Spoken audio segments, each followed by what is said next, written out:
And here we're alluding to one of my favorite lines from Pope Francis's encyclical Lumen Fidei, that really the response to suffering, what we need is not like an answer or some sort of argument. What we need is a presence that's with us for the journey. At Advent, at his nativity, right, when he comes into the fallen, broken world, he doesn't come and fix everything. He comes and brings himself. And that's Jesus' response to suffering, is the gift of himself. We struggle because too often we don't think the gift of himself is enough or a sufficient response. And it's real, and that's the conversation we need to have with the Lord, is you come with yourself, and can that be enough? Or what does that mean? And we can be honest if we feel like it's not enough. Can I share one of my favorite images? Please. I love that in all of our churches, the Catholic Church, that we have the crucifix, right? Mm-hmm. And the crucifix is just this, it's the reminder of the greatest evil that ever happened, that Jesus was crucified and that the Father allowed him to be crucified. And there is something of that, like these waiting for 2 days, like, why didn't you protect your son?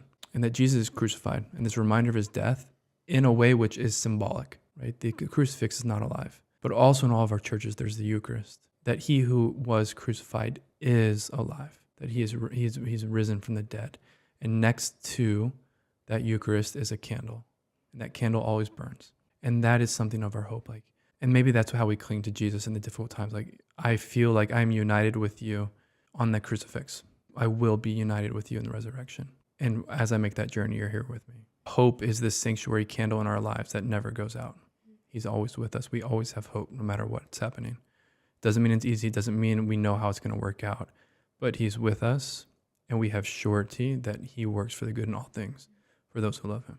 Relationship and allowing and the journey are the response, are the answer. So that's the paradigm. Crucifix, resurrection, right? Paschal mystery, and that's for all of us. And it's not just a one-time thing. It's a regular thing. And it's a bit of it might lack some of the gravitas for what some of our listeners are experiencing, but nonetheless, it was a really insightful moment for me. As a priest, I was helping out with some high school retreat, and one of the practices they have is like you make this graph of your life, right? And so you have like high moments and low moments, and I was like part of the group, and so I was supposed to do it and share it with them.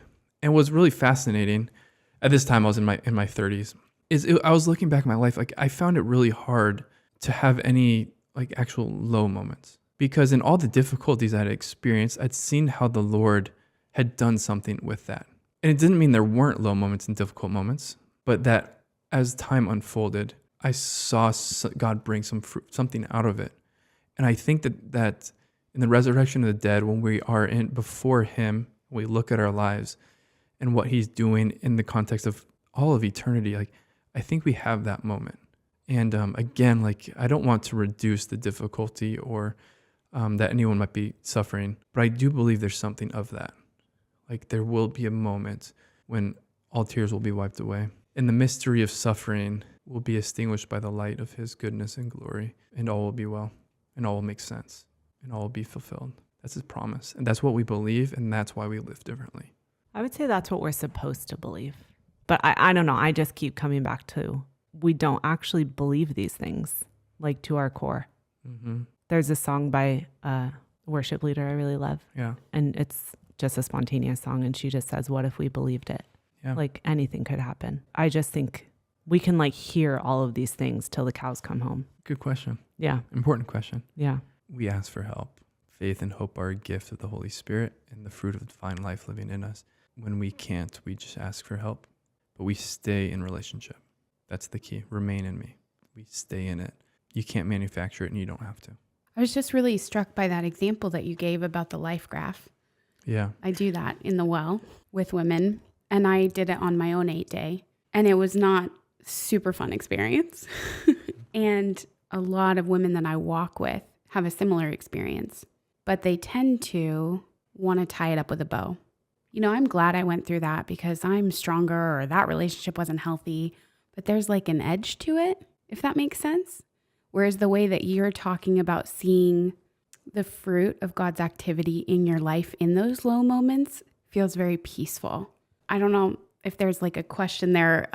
I'm just trying to even distinguish the difference. How do we not just shut it down or like sweep it under the rug versus like really sit with it, allow the Lord into it and see the fruit of it? And it's not a bad, I think, to say that my life is different than most people's lives. And actually what I mean by that is not that it was easier, but that this is why God calls men and women to live religious life. And the healing and the confidence and the trust and the new light with which I look upon my life is the fruit of an all-in extended journey, which is more than a decade long. It's not from one retreat.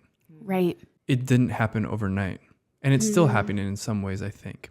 We have to, in the real stuff of our lives, allow the Lord to care for us and provide for us. And that's how he heals the trust wound. Nonetheless, okay, so backing up real quick, I think it is important to say, like, this didn't just happen by accident. We just have to be comfortable with being where we are, and from where we are, having an honest conversation with the Lord. So if you're looking at your life graph and there's an edge and there's an anger, the danger is for you to have that conversation with yourself and not to have it towards the Lord. That's the movement always. And the Lord can take some visceral stuff from us. And so that would be my encouragement. It's like, yeah, you know what? I hear you, and the Lord hears you. And maybe just invite the Lord to weep with you in that for the moment, just to stay there. Can you ask for help to talk to him about it? Thank you so much for watching and for hanging out with us. We love praying with you, and we want to do that some more. So hit the subscribe button, like this video, and turn on your notifications bell. Bing!